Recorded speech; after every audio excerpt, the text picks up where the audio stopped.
اسلام آباد high court کے 3 سابق ججز میں سے ایک اپنی ہائی کورٹ کے نئے چیف جسٹس کے انتخاب کے لیے بطور ممبر جوڈیشل کمیشن آف پاکستان اپنا ووٹ ڈالیں گے۔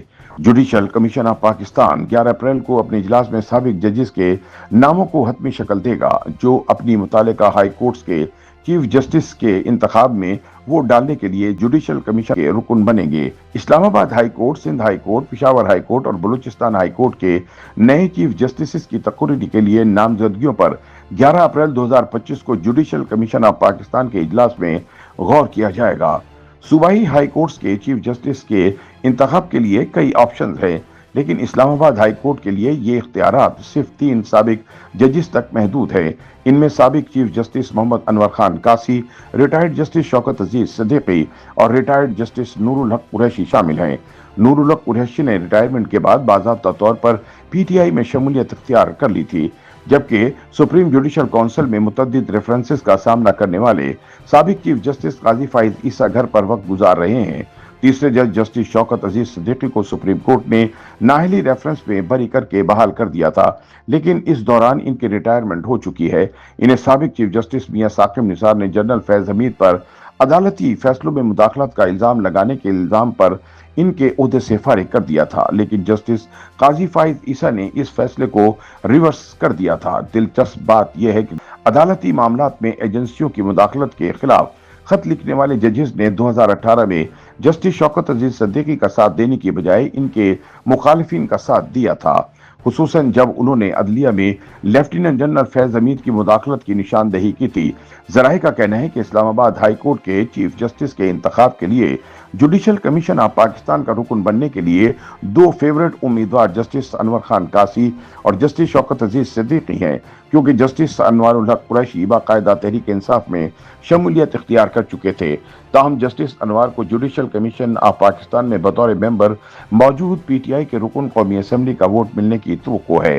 یاد رہے کہ چیف جسٹس آف پاکستان کی سربراہی میں بننے والے جوڈیشل کمیشن آف پاکستان میں سپریم کورٹ کے 3 سینئر ترین ججز، وفاقی وزیر قانون و انصاف، attorney general, Pakistan bar council کے ایک نمائندے بطور ممبر شامل ہوتے ہیں۔ اس کے علاوہ کمیشن میں حکومت اور اپوزیشن کا ایک سینیٹر اور ایک رکن قومی اسمبلی، 2 ایوانز اور ایک غیر مسلم رکن بطور ممبر شامل ہوتے ہیں۔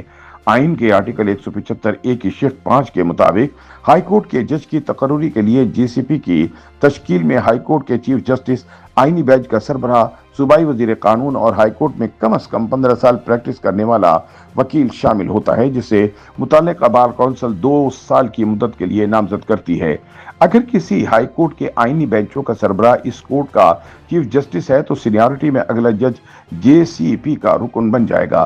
اگر کسی وجہ سے ہائی کورٹ کا چیف جسٹس دستیاب نہ ہو تو اس کی جگہ اس عدالت کا کوئی سابق چیف جسٹس یا سابق جج تعینات کیا جائے گا، جسے جوڈیشل کمیشن نامزد کرے گا۔ تاہم اسلام آباد کی تقرریوں کے لیے جے سی پی کی ساخت قدرے مختلف ہے، کیونکہ اس میں صوبائی وزیر کے بجائے وزیر اعظم کی جانب سے نامزد وفاقی وزیر شامل ہیں۔ اسلام آباد ہائی کورٹ کے چیف جسٹس کی تقرری کی صورت میں جے سی پی چیف جسٹس کے انتخاب کے لیے اسلام آباد ہائی کورٹ کے ایک سابق جج کو ممبر مقرر کرے گی۔ واضح رہے کہ 13 فروری 2025 کو وزارت قانون نے اسلام آباد ہائی کورٹ کے قائم مقام چیف جسٹس سردار محمد سرفراز ڈوگر، بلوچستان ہائی کورٹ کے لیے جسٹس اعجاز سواتی، سندھ ہائی کورٹ کے لیے جسٹس جنید غفار اور جسٹس ایس ایم عتیق شاہ کو قائم مقام چیف جسٹس بنانے کا نوٹیفیکیشن جاری کیا تھا۔ اسلام آباد ہائی کورٹ کے ریگولر چیف جسٹس کے لیے جسٹس سرفراز ڈوگر، جسٹس محسن اختر کیانی اور جسٹس میاں گل حسن اورنگزیب کو نامزد کیا گیا ہے۔ بلوچستان ہائی کورٹ کے لیے جسٹس سواتی، جسٹس محمد کامران خان مندہ کھیل اور جسٹس روزی خان برچ کو نامزد کیا گیا ہے۔ سندھ ہائی کورٹ کی جانب سے جسٹس غفار، جسٹس ظفر احمد راجپوت اور جسٹس محمد اقبال کلہوڑو کو نامزد کیا گیا ہے۔ اسی طرح پشاور ہائی کورٹ کے لیے نامزدگیوں میں جسٹس شاہ، جسٹس اعجاز انور اور جسٹس ارشد علی شامل ہیں۔